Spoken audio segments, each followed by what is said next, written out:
Dans cette vidéo, je vais te présenter le projet Gelato, que ce soit d'un point de vue tokenomics ou de sa technologie.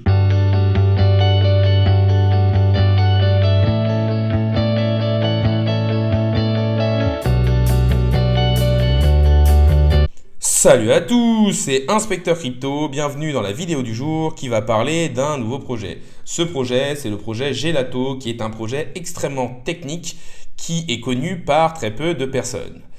Dans cette vidéo, je vais donc vous détailler la technologie, la tokenomics et l'équipe derrière ce projet afin que vous puissiez le comprendre un maximum. Cela rentre dans ma bibliothèque de projets qui vise à permettre à la communauté de mieux comprendre l'écosystème et les principaux projets dans les différents narratifs. Je ne suis pas conseiller en investissement financier, donc faites bien vos propres recherches de votre côté. De plus, n'hésitez pas à aimer la vidéo, à me dire en commentaire quel est votre projet préféré. N'hésitez pas non plus à vous abonner, ça récompense le travail que je fais au jour le jour et ça permet de faire grossir la communauté. Mais on va tout de suite rentrer dans le vif du sujet en parlant du projet Gelato.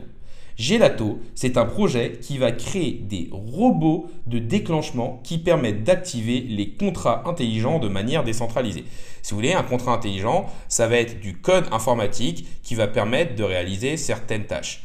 Par exemple, on peut faire qu'un contrat intelligent, dans une assurance entre un agriculteur et justement un assureur, va faire en sorte que s'il y a plus de tant de jours de pluie ou plus de tant de jours du grêle, l'assureur s'engage à payer une certaine somme. Si on arrive à tant de jours de pluie ou tant de jours de grêle, il y aura un robot qui va aller déclencher le contrat intelligent et qui va directement payer l'agriculteur. Donc on voit que c'est quelque chose qui peut être extrêmement intéressant et beaucoup utilisé.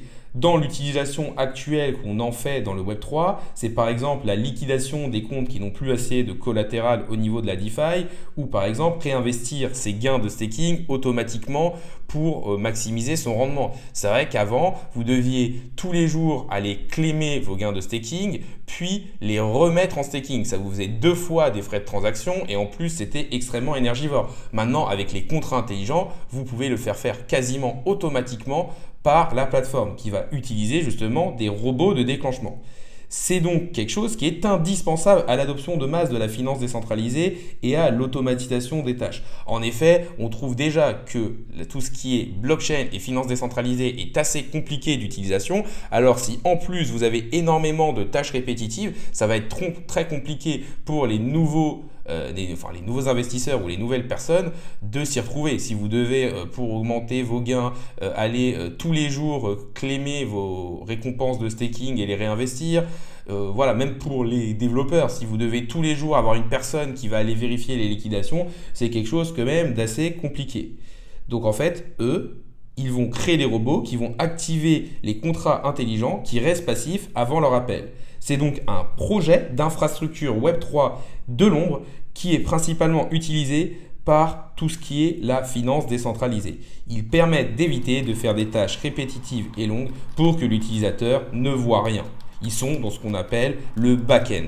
Et le front-end, c'est ce que va voir justement l'utilisateur.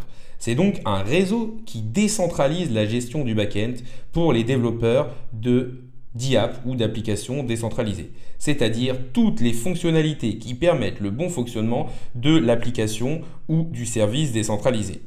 Ce projet ou cette technologie est utilisée par énormément de projets et d'applications décentralisées afin d'automatiser énormément de tâches, car il facilite énormément la vie des développeurs, des projets, mais aussi des utilisateurs.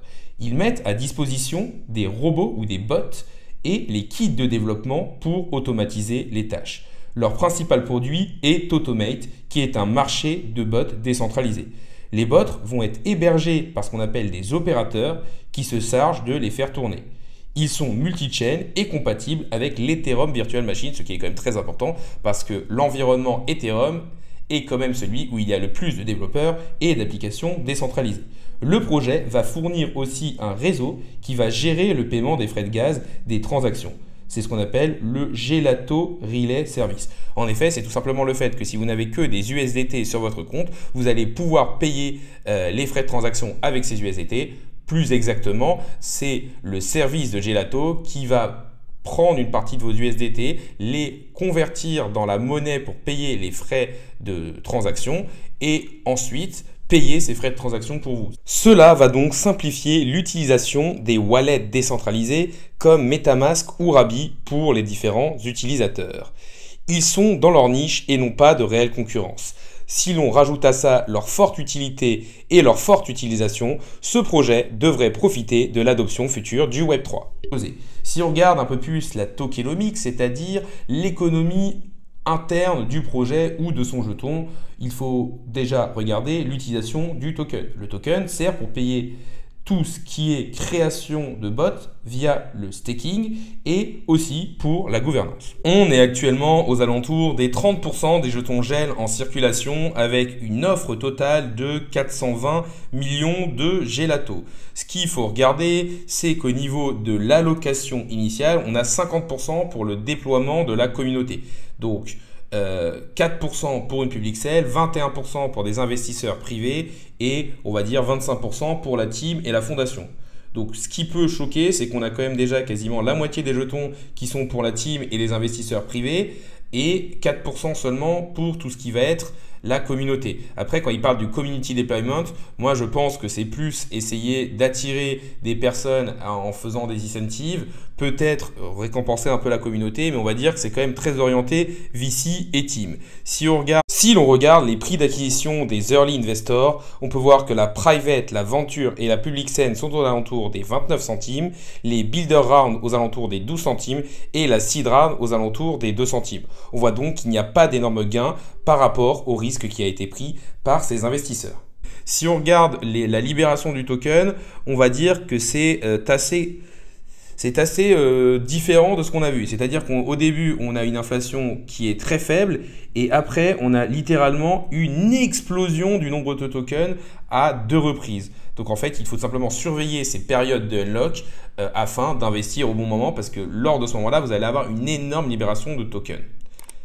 On arrive sur la fin de la vidéo, donc déjà n'hésitez pas à liker, à me dire en commentaire quel est votre projet préféré, n'hésitez pas non plus à vous abonner, ça récompense le travail que je fais au jour le jour et ça permet de faire grossir la communauté. Pour résumer, on a vu un projet intéressant qui est indispensable à l'écosystème des crypto-monnaies et de la finance décentralisée et même de tout ce qui utilise des contrats intelligents, qui a une tokenomics pour l'instant moyenne parce qu'on en est sur les débuts du projet et que donc il reste encore énormément de jetons à libérer. La vidéo du jour est maintenant finie, salut à tous et à la prochaine.